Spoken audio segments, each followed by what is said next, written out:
Sa mahiwagang purnay. Sa mahiwagang purnay.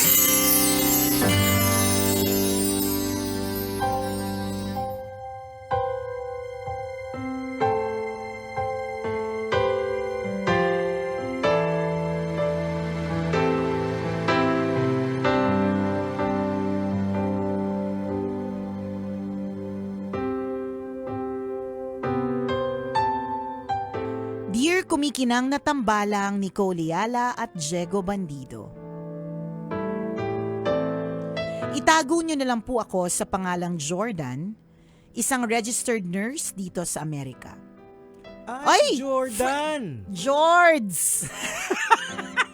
George! Nagka-nickname. Super close. Kasi Porque sinabi taga-Amerika. Ayun na naman po tayo. Basta ayun yung mga leveling. Basta lumabas na ng Asia. Ayan. George! Ayan. Isang registered nurse sa Amerika. Matagal na po akong taga-subaybay ng inyong programa at bahagi kayo ng araw-araw ko. Kasama ko kayo sa umaga, sa trabaho at maging sa mga tahimik na sandali. Mula sa simpleng pagtawa mag-isa hanggang sa pagtawa naming mag-asawa, sabay kaming humahalakhak, nalulungkot, at nai-inspire sa mga kwento na mahiwagang burnay. Lumaki po ako sa hirap. Wala po kaming sariling bahay at halos kada 2 taon ay kailangan naming lumipat dahil gagamitin na ang lupang tinitirhan namin. Ang tawag nga po sa amin, professional squatters. Karaniwang sardinas at tuyo ang ulam na kadalasan ay inutang sa tindahan. Naranasan naming kumain ng bubot na buko at niyog na pinipitas ni tatay sa likod ng bahay para lang malamnan ang kumakalam na sikmura. Kahit tubig na iinumin at ipapaligo, iniigib pa namin sa kapitbahay. Nasanay kaming kinukutsa. Pinagtatawanan, pinagchichismisan, minsan itinatanggi pa ng kamag-anak. Hindi ko makakalimutan nung second year high school ako. Ilang araw akong pinagtawanan dahil sa rubber shoes kong halatang sa palengke lang nabili. Kakaiba kasi yung check na logo at sa lip na Nike, Mike yung nakaborda. Masakit, pero kinaya. Dati nga yung radyo namin, instead na Sony, Sony SUNNY. Sa akin yung sapatos ko, Sadidas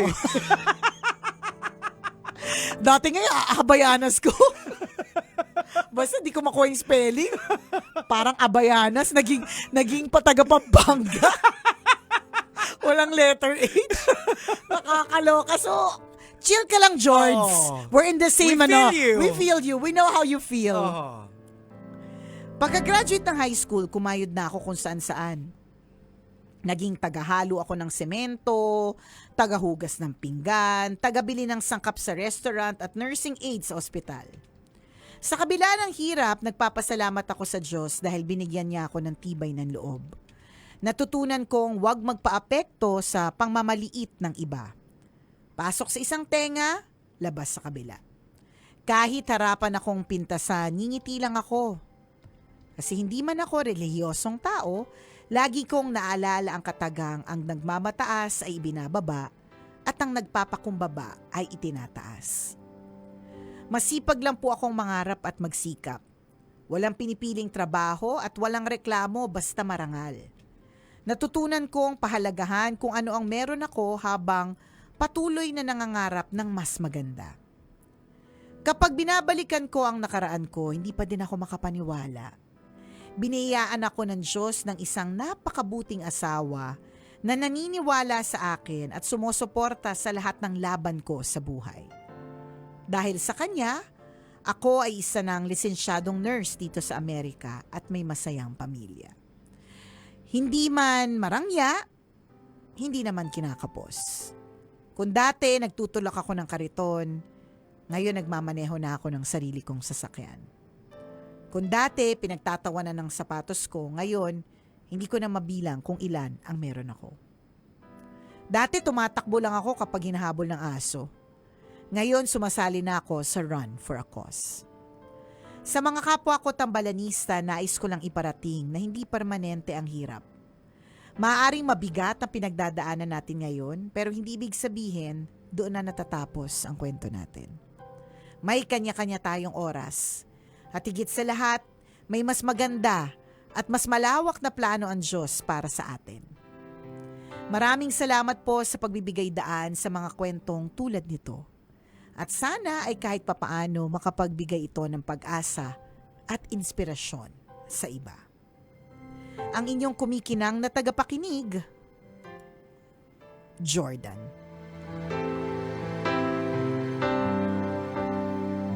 Jordan, isang malupit na slam dunk yung ginawa mo Correct sa career mo. Grabe, bonggang-bongga. George! Dinakdak mo. Oo, dinakdak mo ng husto, dinakdak mo lahat ng mga kumutsa sa'yo nang hindi mo naman talaga sila kinukutsa pabalik. Oo, ha? tama. It's just that sa iyong kwento ng buhay na talagang tama may gulong ng palad na tinatawag, 'di ba?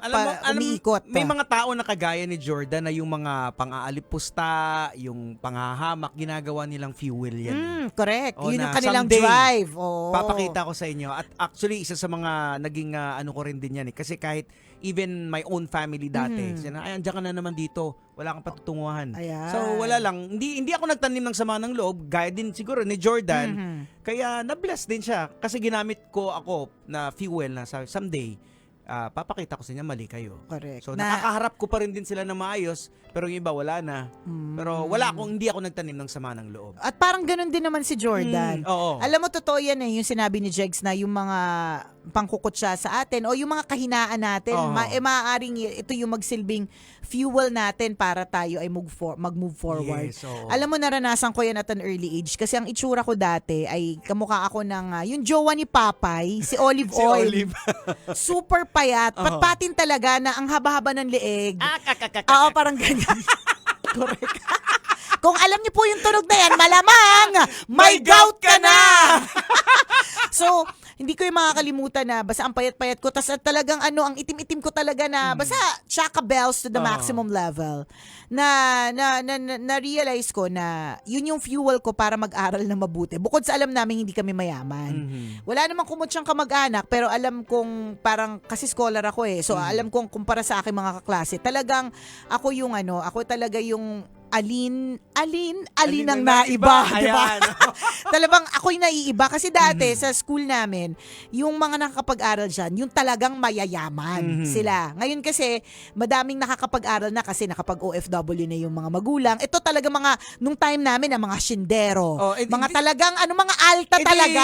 Definitely sa panahon mo dahil nga yung school na pinasukan mo ay talagang ang papasok doon Sa village yun tapos alam naman nila na ito lang yung buhay. Matindi yung diskriminasyon sa panahon natin dati. Correct. Although hindi naman ako naka-feel ng discrimination kasi mababait naman sila thankfully. Pero yung sa sarili labas, ko, yung kauri natin. Yan, diba? Sa sarili ko, alam ko talagang iba ako. So, yun yung fuel ko para mag-aral talaga ng mabuti.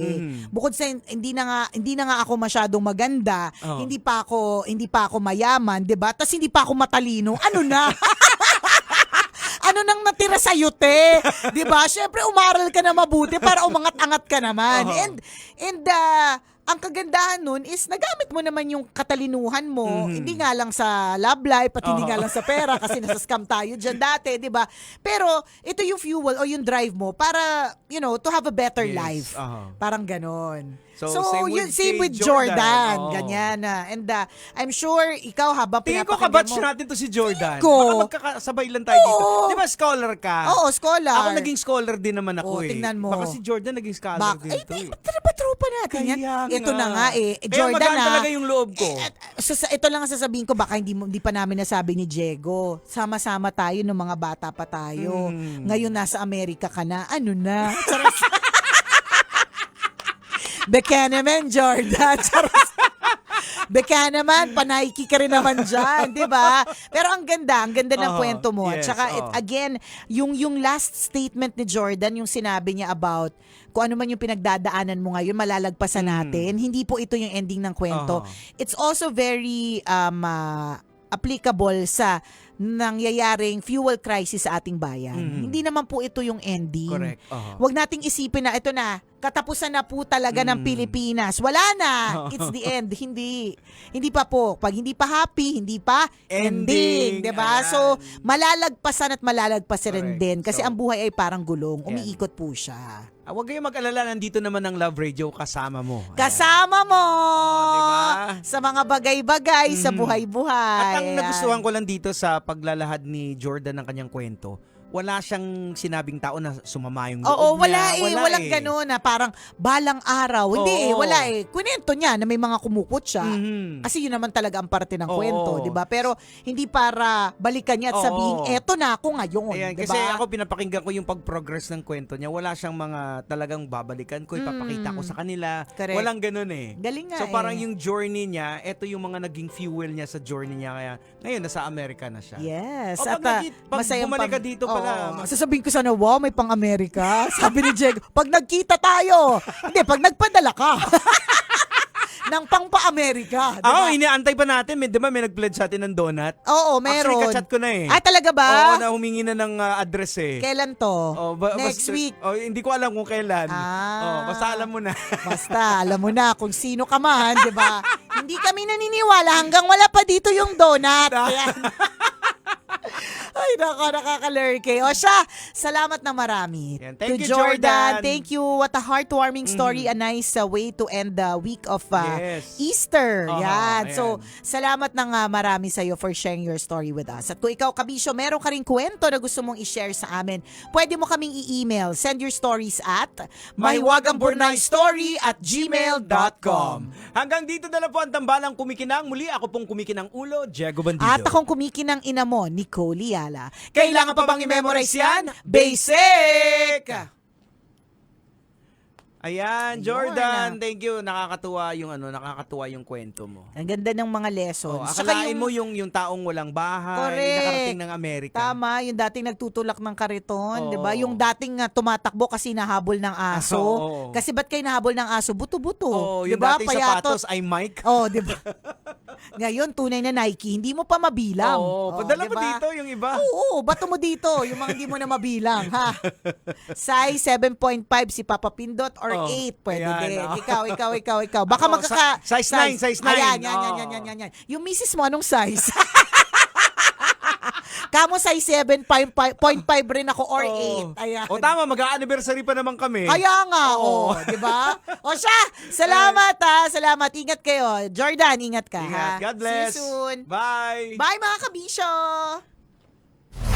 Metro's #1 Love Radio. Basic!